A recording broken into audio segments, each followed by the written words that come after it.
Hello viewers, আশা করি ভালো আছেন সবাই। আজকে নতুন একটা ভিডিও নিয়ে অনেকদিন পরে আপনাদের সামনে হাজির হয়েছি।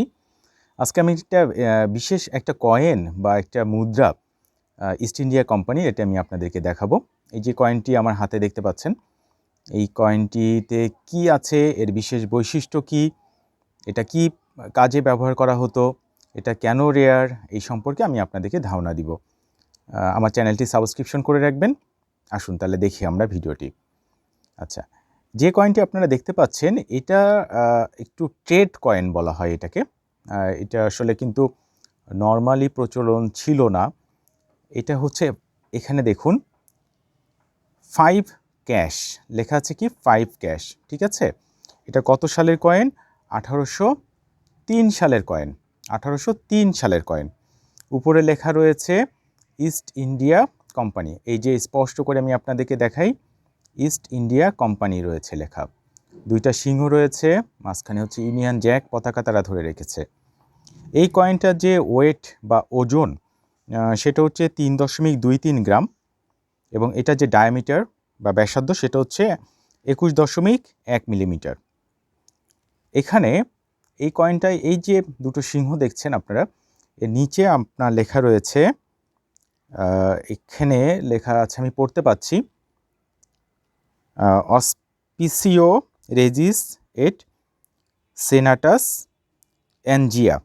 ওকে, এটা যদি ট্রান্সলেশন করা হয় তাহলে যেটা আসবে, by the authority of the king and parliament of the England, এইটাই আসবে আসলে। 1803 সাল রয়েছে। কয়েনটির অপোজিট পার্টটা আমরা একটু দেখি।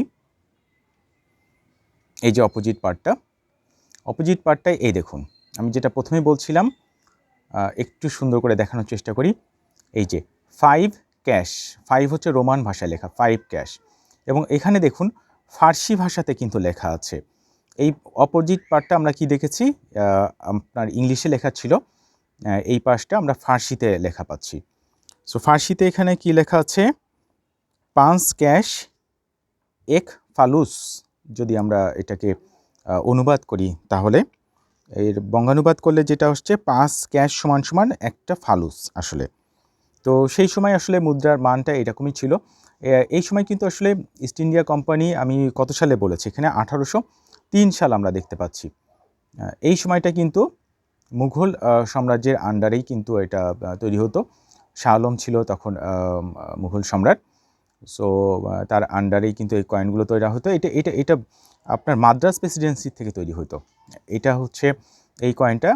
স্পেশাল বৈশিষ্ট্য হচ্ছে এই কয়েনগুলো আসলে অতটা অ্যাভেলেবেল ছিল না, বা আমাদের ক্যালকাটা প্রেসিডেন্সিতে এই কয়েনগুলো কিন্তু তৈরি হয়নি, মাদ্রাজ প্রেসিডেন্সিতে তৈরি হয়েছে। কয়েনগুলো একটু রেয়ার, কারণ ট্রেডের কারণে এটা ব্যবহার করা হতো। ইস্ট ইন্ডিয়া কোম্পানি তখন ট্রেডের কারণে ব্যবহার করতো। আর মূলত 1835-40-এর পরের থেকে আমরা ইস্ট ইন্ডিয়া কোম্পানি অন্য কয়েনগুলো আমরা পেয়ে থাকি।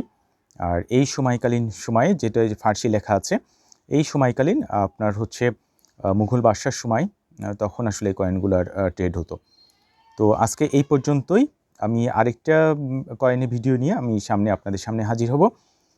ভালো লাগলে আমার চ্যানেলটি সাবস্ক্রিপশন করে রাখবেন। ধন্যবাদ সবাইকে।